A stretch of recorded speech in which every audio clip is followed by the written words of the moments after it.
오늘 말씀 마태복음 21장 12절에서 13절입니다. 함께 봉독합니다. 예수께서 성전에 들어가사 성전 안에서 매매하는 모든 사람들을 내어 쫓으시며 돈 바꾸는 사람들의 상과 비둘기 파는 사람들의 의자를 둘러엎으시고 그들에게 기록된 바 내 집은 기도하는 집이라 일컬음을 받으리라 하였거늘 너희는 강도의 소굴을 만드는도다 하시니라. 아멘. 교회 절기상 오늘 이 주일은 종주일입니다. 부활 앞에 있는 주일이기도 하고 또 예수님께서 십자가를 지시기 위해서 마지막으로 예루살렘에 들어오실 때 이스라엘 백성들이 종려나무 가지를 흔들면서 호산나 호산나 이렇게 그런 주일을 기념하는 그런 날을 기념하는 주일이 바로 종료주일이다라는 겁니다. 종료주일이라고 이름이 붙여준 것은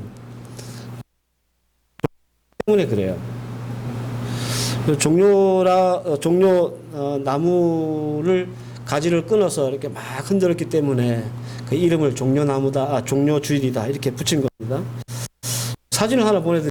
이 종료주일은요, 요 나무가 종료나무입니다. 우리 필리핀에서 볼 수 있는 이게 의와 승리를 상징하는 거예요. 그러니까 전쟁에서 이기고 돌아온 군대를 환영할 때 이 나무가지를 잘라서 막 이렇게 백성들을 흔들었어요. 그리고 이 올림픽 선수들이 대회에 나와서 이기잖아요. 그러면 이 종려나무 가지를 흔들어서 승리를 축하해 줬습니다. 그런 의미로 이 종려나무 가지를 사용한 거죠.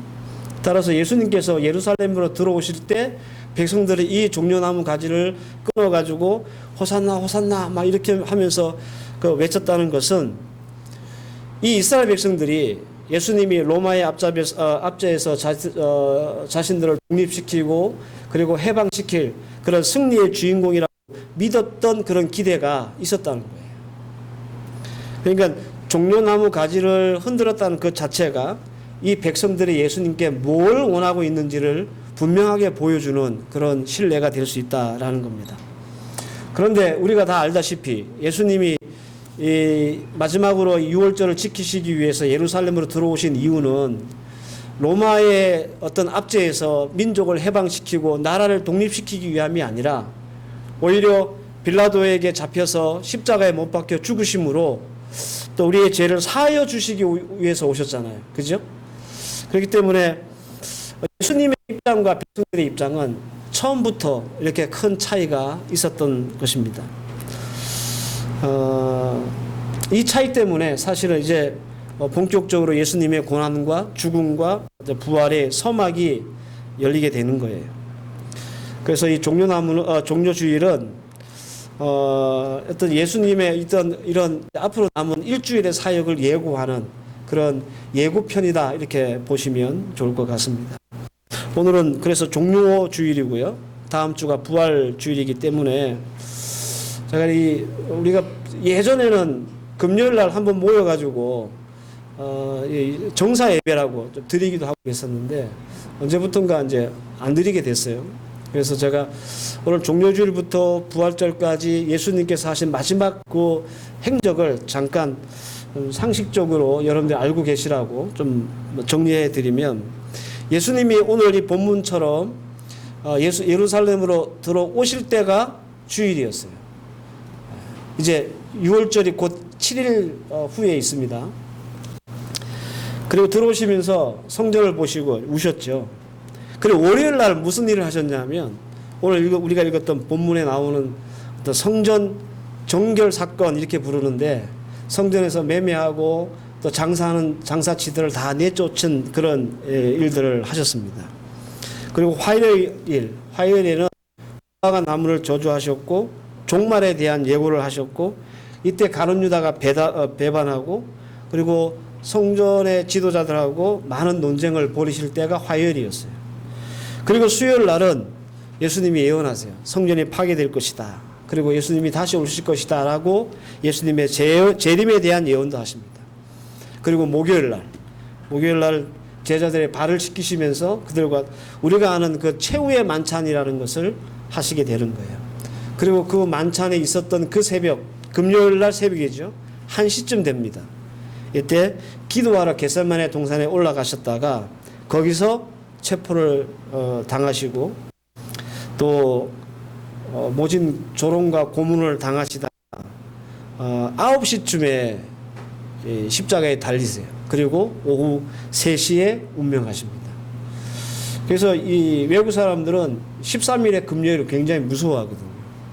이 금요일 날 13일이 예수님이 죽으신 날이라고 이들은 생각하거든요. 그리고 토요일 날 무덤에 계셨죠. 예. 우리 토요일은 영어로 뭐라 그러죠? 블랙 사터데이라고 그러죠. 예. 깜깜한 죽음의 상태.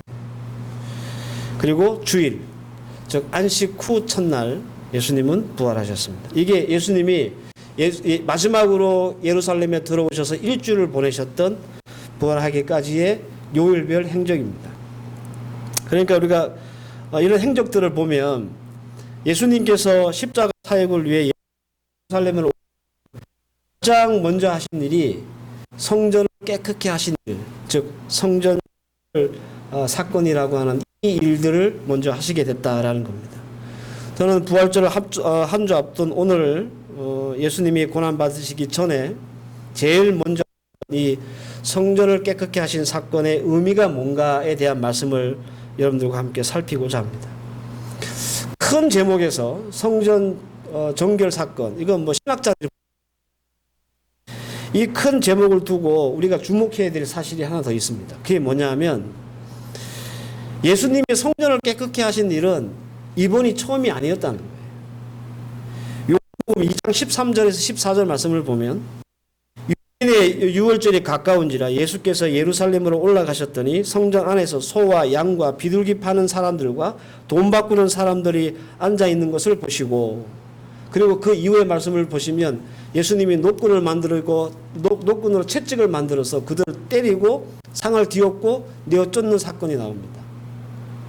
그런데 이 요한복음에 나오는 이 사건이 오늘 마태복음 21장에 나온 사건과 같은가? 아니에요. 시간적으로 달라요. 그래서 이 성전 정결 사건이라고 하는 사건은 예수님 사역을 하실 때 2번 있었던 사건.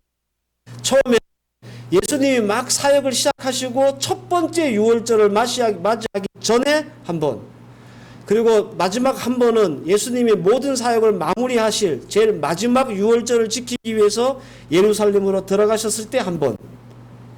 그죠? 그러니까 성전을 정결, 예수님의 사역의 시작 그리고 끝을 알리는 굉장히 중요한 사건이다라는 겁니다. 그래서 우리가 건너뛸 수가 없는 거예요.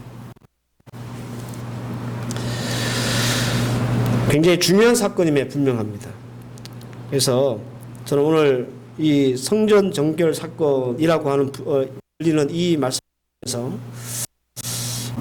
하나님은 왜 이렇게 하셨는지, 그리고 이 사건을 통해서 또 우리가 교훈받아야 될, 붙잡아야 될 말씀의 교훈은 뭔지에 대한 말씀을 2가지로 오늘 말씀을 드리도록 하겠습니다. 그 첫 번째는 이 사건을 통해서 우리 주님께서 우리에게 던지는 도전, 또 우리가 받아야 할 교훈은 뭐냐? 우리 성도와 교회는요, 눈물을 회복해야 한다라는 겁니다. 오늘 본문은 마태, 마가, 누가복음에 다 나옵니다. 그래서 누가복음의 말씀 보면, 누가복음 19장 41절을 보면 예수님이 이 성전을 보고 우셨다라고 하는 말씀이 나와요. 이게 성전의 정결 사역과 크게 연관이 없어 보이지만 사실 같은 말씀입니다. 가까이 오사 성을 보시고 우시며 이렇게 말합니다. 여기서 우시며라고 하는 말은 클라이오우라고 하는 헬라어 말인데, 이게 찔끔찔끔 눈물을 흘리다 아니면 글썽글썽거리다 그런 뜻이 아니라 대성통곡하다는 뜻이에요. 펑펑 울었다는 말이에요. 그러니까 예수님께서 성전을 바라보시면서 펑펑 우신 거예요. 애들이 막 우는 것처럼. 누가복음 19장 42절 말씀에 이르시되 너도 오늘 평화에 관한 일들을 알았다면 좋았을 뻔하였고 지금 내 눈이 숨겨졌도다. 예수님이 그 성전을 보시며 펑펑 우시면서 하신 말씀입니다. 이게. 그러니까 오늘 평화에 대해서 알았으면 참 좋을 뻔했는데 지금 내 앞에 눈이 가려서 숨겨졌다. 이렇게 말씀하신 거예요. 예수님께서 우신 이유는 백성들이 가지고 있는 무지 때문이고 그 무지는 뭐냐 하면 평화에 관한 것입니다. 여러분들 백성들이 평화가 뭔지를 몰랐을까요? 그래서 우리 예수님께서 우셨을까요? 평화에 대해서 무지해서 예수님이 우셨다는 말은 이스라엘 백성들이 평화라고 하는 단어의 뜻을 몰라서 우리 예수님이 원통하고 분통해서 우셨다는 말이 아니라 그 평화를 이루는 방식을 이 백성들이 몰랐기 때문에 예수님이 그걸 보고 우셨다라는 뜻이에요. 무슨 말이냐? 백성들이 믿었던 평화는요, 예수님이 오셔가지고 이 로마의 압제를 물리치고 선민 이스라엘 백성들을 정치적으로, 군사적으로, 외교적으로 평화를 갖다 줄 것이라고 믿었던 거예요. 그래서 앞서 이 종려나무 가지를 끊어가지고 흔들면서 예수님을 환영한 것이고, 그러나 예수님이 말씀하시는 평화는 그런 평화가 아닙니다. 자신이 십자가에 못 박혀서 희생양이 되고 이 백성과 하나님의 관계를 평화롭게 만드는 것이 예수님이 말하는 평화였어요. 그러니까 이스라엘 백성들이 말하는 평화와 우리 예수님이 만들고자 하는 평화가 다르잖아요. 그런데 이스라엘 백성들은 이 예수님이 만들고자 하는 평화를 몰랐단 말이에요. 그래서 안타까워서 우셨다는 거예요. 백성 정치적, 군사적, 외교적으로 이스라엘 나라와 민족이 평화하기만을 정작 우리가 먼저 평화를 이루어야 될 하나님과의 평화에 대해서는 별로 관심이 없었다라는 겁니다. 그래서 예수님이 그런 모습을 보시고 우신 거예요. 펑펑 우신 거예요. 마음이 나라가 독립하지 못해서 우신 게 아닙니다. 하나님과 평화하지 못한 백성들 때문에 우신 겁니다. 때문에 예수님이 흘리셨던 눈물은 물리적으로 보이는 성전 때문에 우신 것이 아니라 그 영혼들 때문에 우신 거예요. 하나님과 평화하지 못하고 하나님과 좋은 관계를 맺지 못하고 있는 백성들의 영혼을 보시고 우신 거라.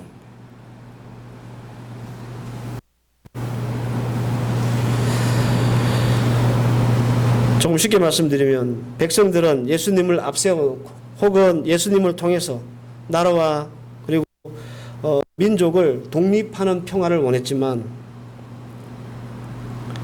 오히려 그 평화보다는 자신이 하나님과 평화하기를 더 원해야 되지만 그들은 거기에는 관심이 없고 그저 예수님 이용해서 혹은 예수님을 앞세워서 어떻게 하면 우리나라가 독립할 수 있을까 한 관심을 두었다라는 뜻입니다.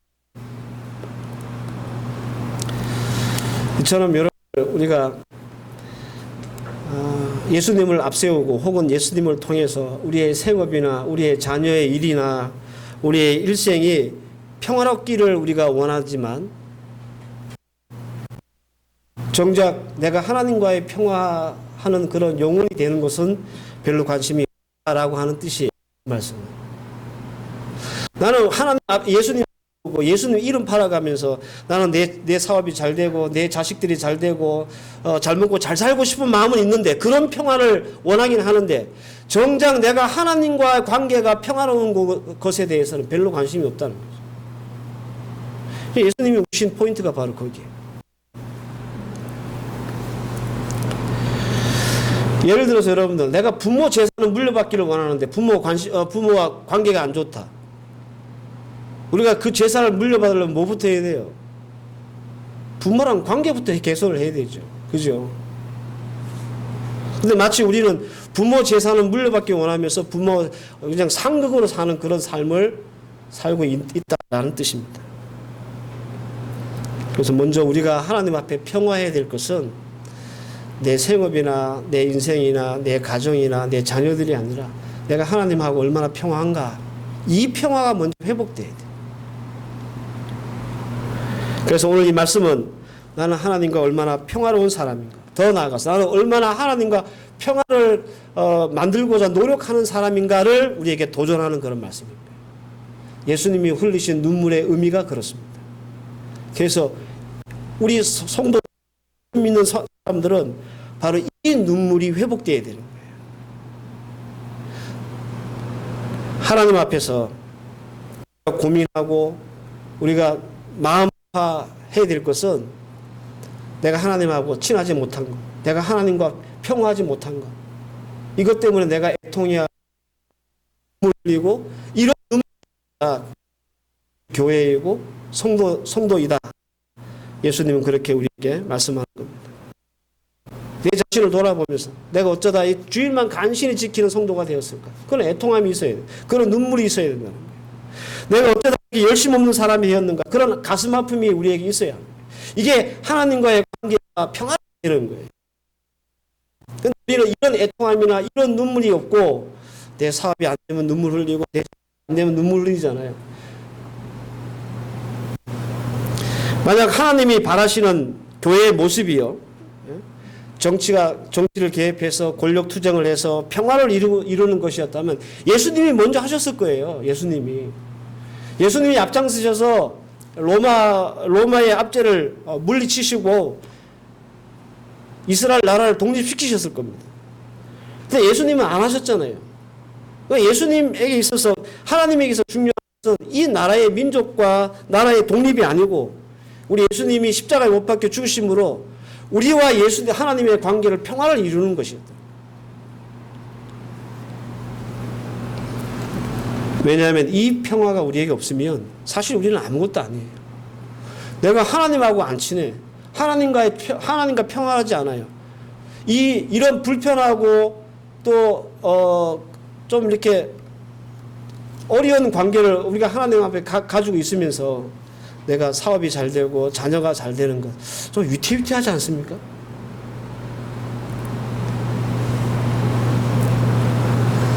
다음 주는 부활주일입니다. 계란 하나 먹는 그런 주일이 아니라 하나님과의 평화,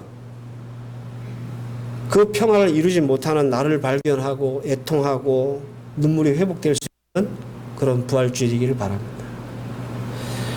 내 영혼이 하나님과 평화하기를 갈망하고 그 흘리는 눈물, 그것이 우리 하나님께서 우리 성도들에게 기대하시는 모습이고 교회의 모습이에요. 그래서 교회는요, 영혼에 관심을 가져야 돼요. 영혼에 관심을 갖지 못하는 교회는 사실 교회가 아니에요. 이 말씀을 통해서 내 영혼이 하나님과 평화한가? 나는 하나님과 좋은 관계를 맺고 있는가? 점검하고 돌아보고 또 하나님 앞에서 눈물을 회복하기에 힘쓸 수 있는 그런 여러분들 되시기를 바랍니다.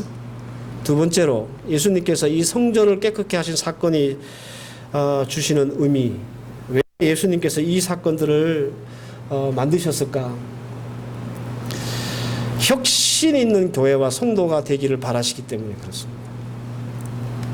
오늘 12절 보세요. 예수께서 성전에 들어가사 성전 안에 매매하는 모든 사람들을 내쫓으며 돈 바꾸는 사람들이 상과 비자를 엎으셨다 이렇게 말합니다. 여기에 세 종류의 사람이 나와요. 하나는 매매하는 사람들, 두 번째 돈 바꾸는 사람들, 하나는 비둘기 파는 사람들. 그죠? 먼저 왜 이 사람들이 성전 안에 있었는지를 좀 알아봐야 됩니다. 매매하는 사람들, 뭘 팔려고 여기에 있었을까요? 6월절이 다가오고 있잖아요. 그래서 이 사람들이 파는 물건이 뭐냐면 양, 소, 염소 이런 거예요.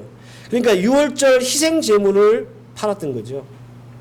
돈 바꾸는 사람들, 왜 돈 바꾸는 환전이 필요했을까요? 6월절 절기는 이스라엘 백성들이 지키는 가장 큰 절기거든요.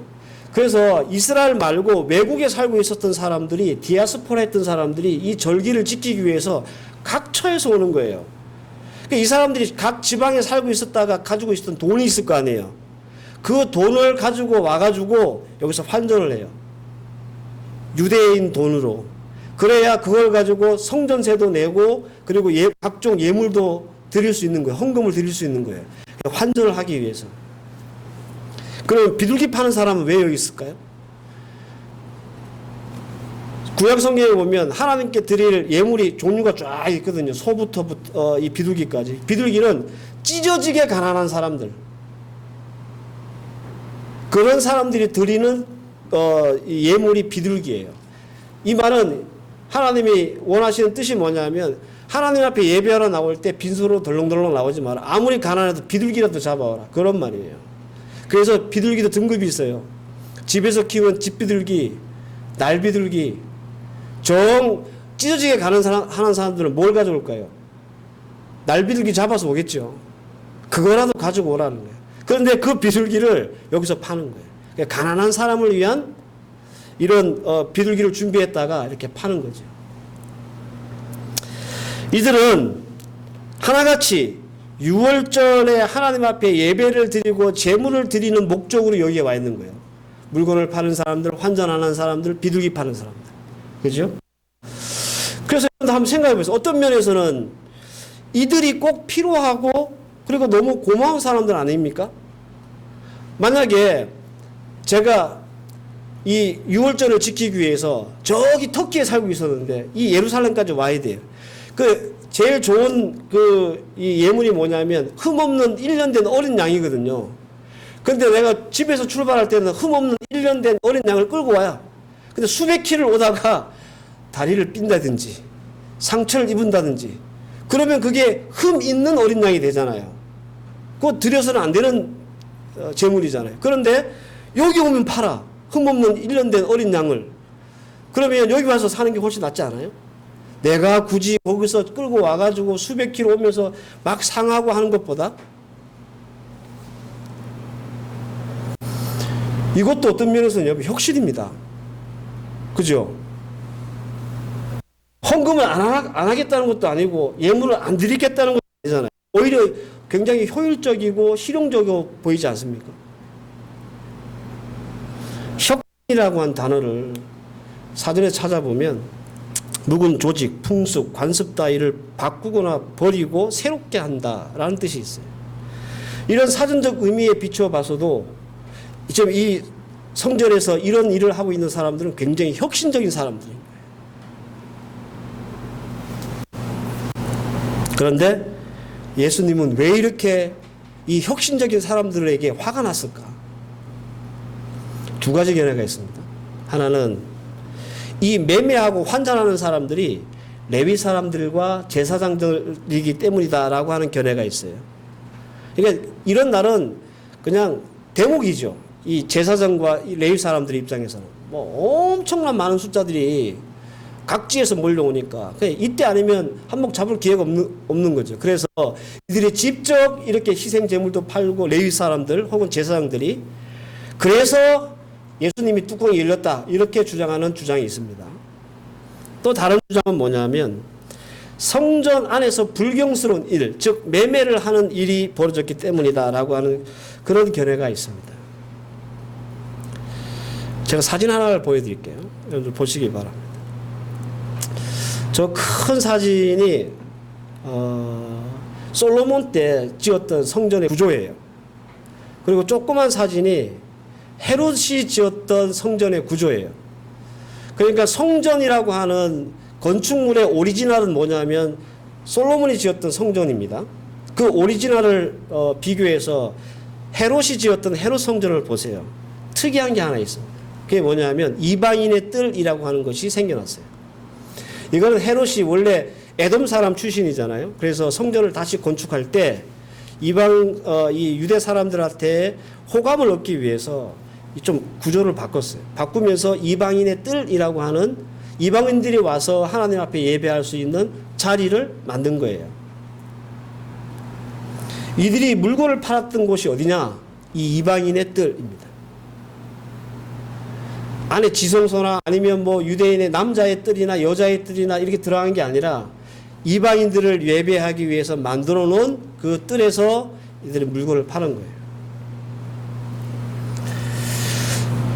마가복음에도 똑같은 말씀이 나온다고 그랬죠. 11장 16절 말씀에 보면 이런 말씀이 있습니다. 아무나 물건을 가지고 성전 안에 지나다님을 허락지 아니하시고, 예수님이 하신 말씀이에요. 그러니까 예수님이 이렇게 화를 내고 장사하는 사람들 다 내어쫓은 이유가 뭐냐? 두 번째 견해는 여기도 성전이라는 거죠. 마가복음의 말씀을 우리가 인용해 보면 예수님의 말씀은 여기도 이 이방인의 뜰이라고 하는 곳도 엄연히 하나님을 예배하는 성전이라는 거죠. 그래서 성전에서 불경스럽게 매매하고 환전하니까 예수님께서 그것을 다 내쫓으셨다라고 하는 견해입니다. 여러분들 생각에 어느 것이 더 타당해 보입니까? 또 두 번째가 더 타당합니다. 왜냐하면 마가복음의 말씀을 인용해 보면 예수님은요, 환전하거나 물건을 파는 일 자체를 뭐라 하신 게 아니에요. 그죠? 왜 환전해? 왜 물건을 팔아? 이렇게 뭐라 하신 게 아니에요. 왜 성전에서 그 짓을 하느냐고. 그게 예수님의 포인트예요.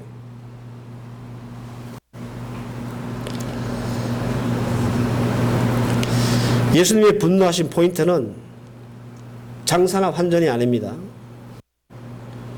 그 자체를 금하신 게 아닙니다. 성전 안에서 하지 말라는 뜻입니다. 이 말을 여러분들 어떻게 해석하면 딱 맞느냐 하면 편의성과 효율성 때문에 성전이 갖고 있는 본질을 훼손하지 말라는 뜻이에요. 여기가 예수님이 이렇게 분노하셨던 분노의 시점이에요. 아니, 예배하러 오는 사람들에게 편의를 제공하는 거 좋다 이거죠. 아주 효율적이고 실용적이에요. 예수님도 그걸 인정하셔서 장사나 환전 그 자체를 뭐라 하지는 않아요. 그런데 그 편의성과 실용성과 효율성 때문에 예배라고 하는 성전이라고 하는 본연의 그 본질을 훼손하면 안 된다. 예수님은 이 사건을 통해서 말씀하시는 겁니다.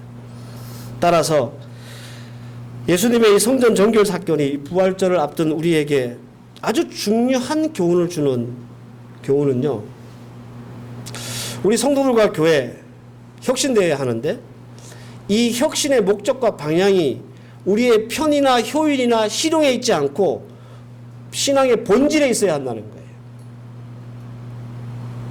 쉽게 말씀을 드릴까요? 나 편하자고 예배 시간을 옮기는 게 옳습니까? 아니면 예배 시간을 위해서 내가 혁신되고 내가 바뀌는 게 옳습니까? 이렇게 하면 좀 쉽게 이해가 되시죠? 근데 현대의 많은 성도들은 나 편하자고 교회 예배 시간을 옮기는 그런 편의와 실용성과 그리고 효율성을 만들어낸다는 거죠. 그건 혁신이 아니에요. 그건 교회와 성도들에게 바라시고 기대하고 계신 혁신의 모습이 아닙니다. 혁신이라는 것은 주님께서 말씀하신 혁신이라는 것은 내 신앙의 본질을 잘 지키기 위해서 내가 무엇을 바꿔내고 무엇을 버려야 될까? 그런 모습을 갖는 것이 예수님이 원하시는 교회의 모습이고 성도의 모습이에요.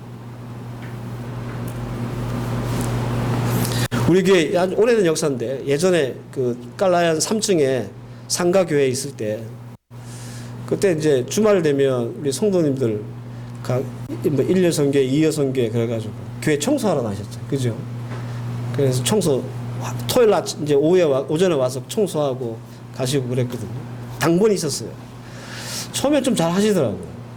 근데 이게 좀 계속 되니까 나중에 보니까 그 집사님 도우미들만 와가지고 청소하고 하는 거예요.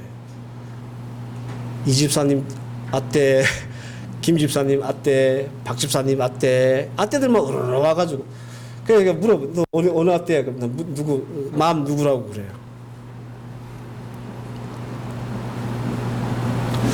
여러분들 왜 교회 와서 우리 집사님들이 와서 청소를 합니까? 네? 청소가 목적일까요? 아니죠. 직접 와서 교회를 쓸고 닦고 하면서 봉사하고 교회에 대한 어떤 예배에 대한 준비와 애정을 갖고 그걸 체험하고 그래서 기쁨을 누리고 그런 어떤 봉사의 어떤 기쁨을 누리게 하기 위해서 청소시키는 거예요. 와서 청소하시라고. 원래 목적이 그거예요. 내가 하나님 앞에 봉사하면서 내가 기쁨을 누리고 이 봉사를 통해서 하나님께 어떤 은혜를 주실까? 이것이 와서 청소하는 일이란 말이에요. 근데 나중에 내가 다 아떼들만 보내요. 그래서 내가 하지 말라 그랬어요. 안 오셔도 된다. 청소 나 혼자 하도 되니까. 그건 뭐 얼마나 된 겁니까? 이런 겁니다.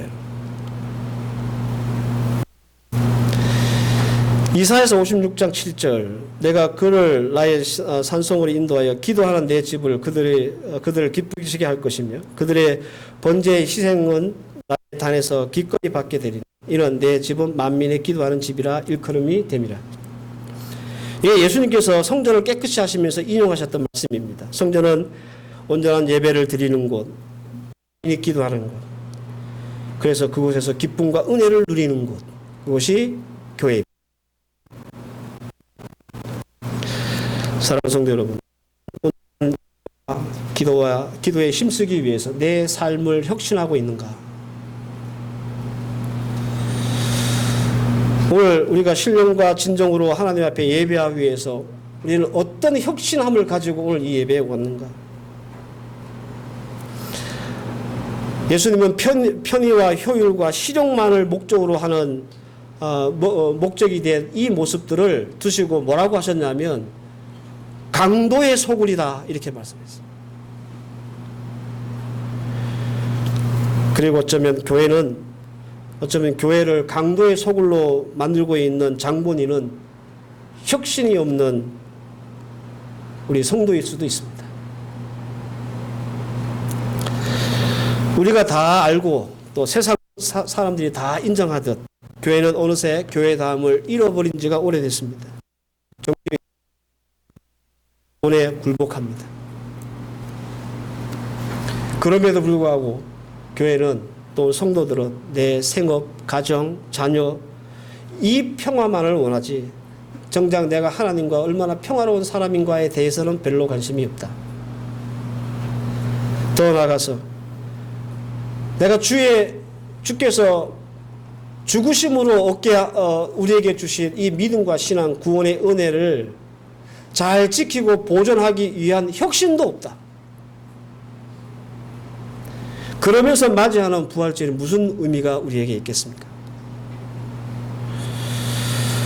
다음 주가 부활절입니다. 오늘 주신 말씀 여러분들 곱씹고 또 곱씹고 이번 한 주간 고난주간이잖아요. 그래서 제가 작년만 하더라도 뭐 금식 좀 하시라 이런 광고 드린 것 같은데 올해부터는 안 하려고요. 금식 안 하셔도 좋고 하지만 여러분들 오늘 주신 말씀 한번 곱씹고 묵상하시면서 기도해 보시기 바라요. 내가 하나님 앞에서 정말 하나님과의 평화를 원하는 사람이었나? 내가 하나님께서 내게 주신 신앙, 믿음 이것을 지키기 위해서 나를 혁신해 나가는 사람이었나? 이것 하나 붙잡고 묵상하는 것만으로도 여러분들 고난주간 잘 의미 있게 보내신 오늘 주신 말씀 여러분들 부활을 앞둔 이번 한 주간 동안 또 여러분들을 돌아볼 수 있는 그런 귀한 말씀이기를 주의 이름으로 축원합니다. 기도하십시다. 하나님, 오늘부터 고난주간이 시작됩니다. 또 다음 주는 부활주일입니다. 그런데 그 부활을 앞에 둔 우리 주의 성도들 정말 하나님과 평화하기를 원하는 사람인지 주께서 주신 이 귀한 믿음을 지키기 위해 내 삶을 혁신시키는 사람인지 돌아보며 점검하며 주님 앞에 눈물을 회복할 수 있는 그런 한 주간으로 오늘 이 고난주간을 보내게 하옵소서. 부활의 능력을 체험하는 데 있어서 우리의 혁신 없이는 불가능합니다. 오늘 주신 말씀이 도전되게 하셔서 하나님 말씀 붙잡고 또 믿음으로 승리하여 하나님 앞에서 혁신이 있는 눈물이 있는 그런 아름다운 주의 종들로 세워주시옵소서. 예수님의 이름으로 기도하옵나이다. 아멘.